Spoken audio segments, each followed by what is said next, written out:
if you should see one out in the field. And he proceeded to tell me what to do. If we're out on the road, we see a UFO, we do not go to the launcher, but instead to the nearest launch control facility. Also, we call job control and let them know what we're doing. If we're at a site and we're penetrating, then we have to stop what we're doing, remove ourselves from the site, call job control. We'll have radio controls, radio contact with all these. Call the job control and wait for further instructions. Now, if we're at the site and we're doing our work, I'm going to have to take myself, my team, and the targeting tapes, go into the launcher, close the personnel hatch. Now, all the teams, before you go out into the field, will take with us an armed guard. That's just normal. We have to leave the one guard, armed guard, on top, all by himself, and he's supposed to report to job control or the launch control facility or what he was seeing. And then I says, okay, but then he says, one other thing, don't leave yet. We're going to hold everybody back until we're sure that all the activity out in the field has ceased, at least for the time being. So I waited around about an hour and a half. He was all ready to go. Then they contacted me and says, okay, you can go now. So I went with my team. We went out to the field. We restarted. We had to go to Oscar Flight. That's not a very pleasant thing. Oscar Flight is 120 miles. It's the furthest flight from the base. And in Air Force trucks, that's not the most comfortable ride. But nevertheless, we went out to Oscar Flight, and we restarted. I think it's either 3 or 4 missiles. This is where Bob was at the time. We restarted 3 or 4 of their missiles. The startups were successful, and I saw no incidents in the field. When I came back, we have to go through debriefing. The first things I asked them upon return to the base, what about this missile out in Belt?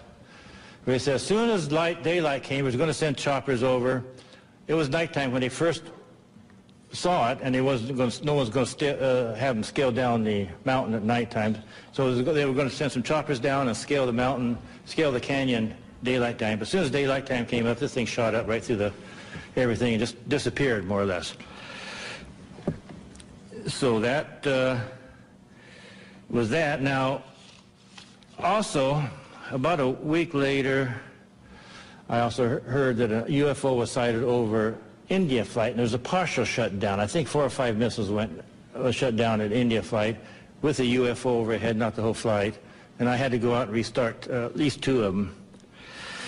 And then the rest of my time at Montana, I was involved in no more further UFO incidents. Nothing else happened. And then I went on elsewhere. Thank you.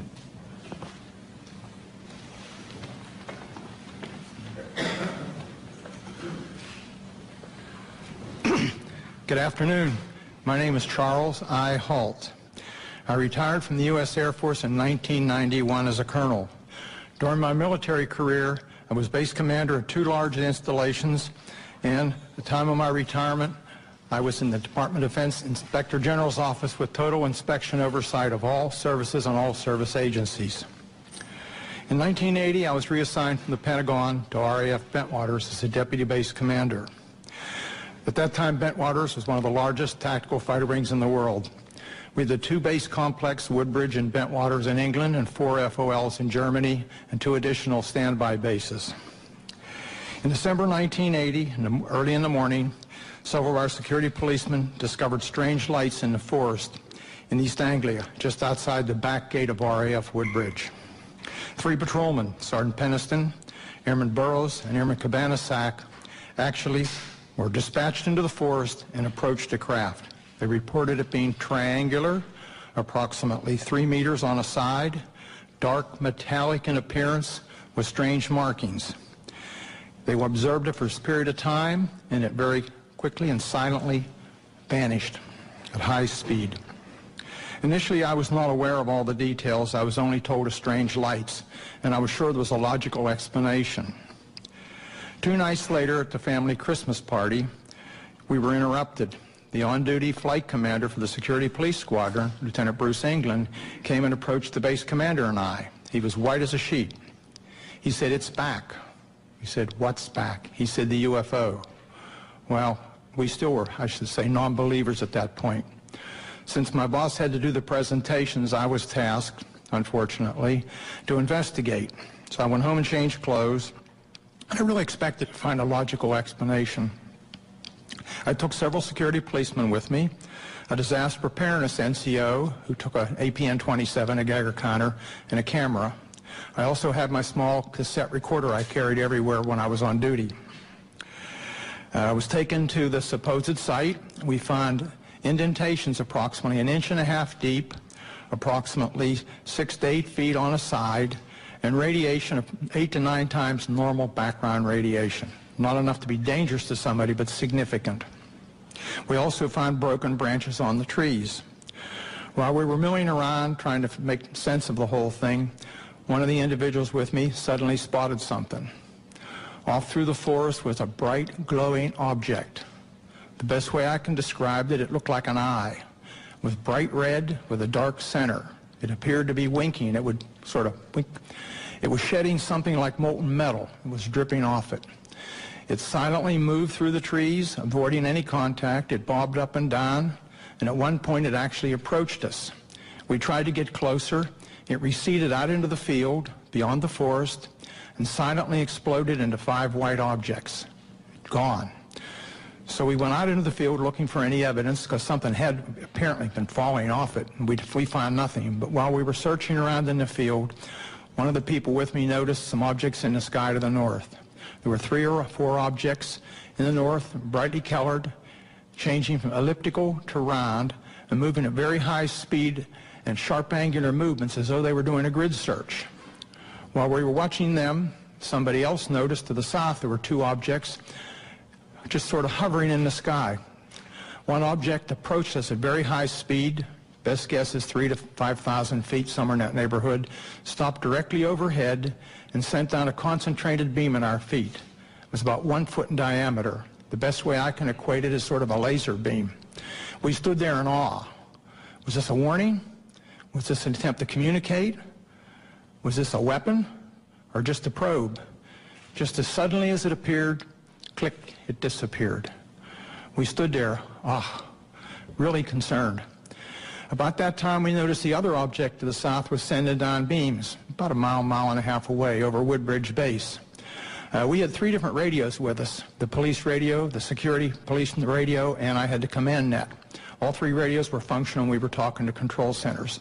They were constantly breaking up, and we had great difficulties communicating, but we were able to discern that on the police and security net that some of those beams were either falling into or near the weapons storage area, and there's a great deal of concern. It really bothered me at the time. Every time something of significance happened that night, I kind of clicked on my little tape recorder and recorded it so I'd have a record of it for the next day. Unbeknownst to me, a copy of that was released by one of my co-workers several years later, and hence there was a lot of publicity. My superiors at the time were informed what happened. I briefed my boss. I played the tape for him. He listened intently. He was aware of the incident because he was monitoring the night before on the radio. He and several others were. He took the tape to the 3rd Air Force staff meeting the following Wednesday. 3rd Air Force was the Air Force headquarters at that time in England. Played it for General Baisley, the commander and staff. They all sat silently. The decision was, it happened off the base, so it's a British affair. In other words, they were loath to get involved. So my boss came back and threw me the tape recorder, and I said, well, what do we do, boss? He said, get with Squadron Leader Moreland, who was the British liaison officer, and do a report. It's their problem, not ours. Gosh, here I am kind of caught in the middle, and I'm a junior guy here. Whoa, why did I ever get involved?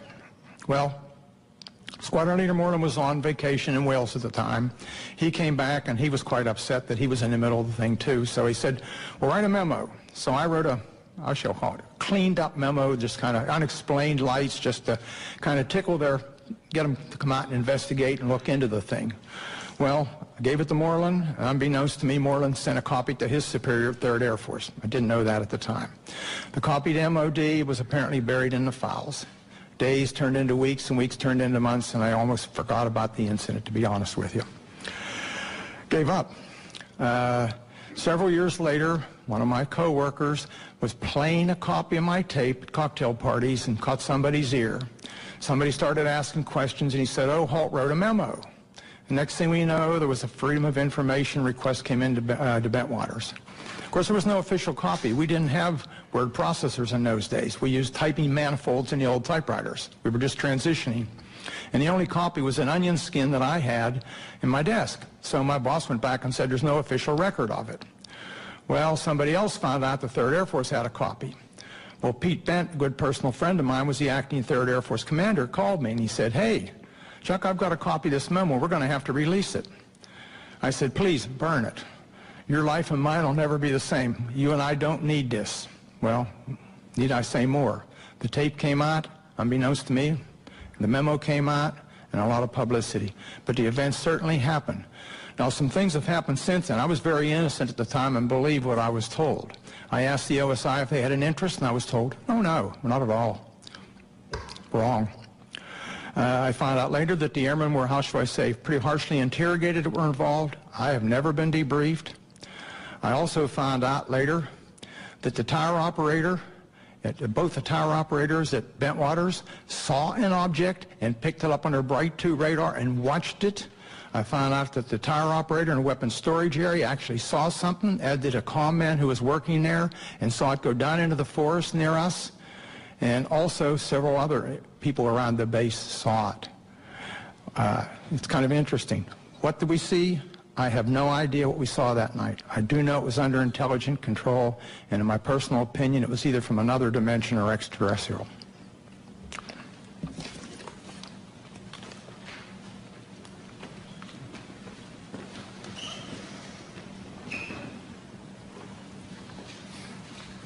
Good afternoon. My name is Jerome Nelson. From 1962 to 1965, I was an Atlas F ICBM Deputy Missile Combat Crew Commander, assigned to the 579th Strategic Missile Squadron in Roswell, New Mexico. Sometime during the winter of 1963 through 1964, while I was on alert duty in the Launch Control Center at Atlas Site 9 west of Roswell, my topside security guard called me on the telephone and reported a bright light that is a fully illuminated round object was hovering silently over the missile silo and shining a light down onto it. I could tell that he was serious, and his voice revealed he was very frightened. After perhaps 5 minutes, the object left the vicinity. Even before it left, I called the base command post at Walker Air Force Base and reported the incident. I was concerned the object would somehow sabotage the missile. I was surprised by the response I received, being told that the command post would take on the unauthorized excursion under advisement. I was never debriefed by my commander or anyone else, which I found quite puzzling and frustrating. Over the next month or so, this type of incident occurred several more times while I was on duty at Site 9. I would estimate the total number as more than 3, but fewer than 10. On each occasion, I would call the command post, but each time my report was met with the same apparent indifference.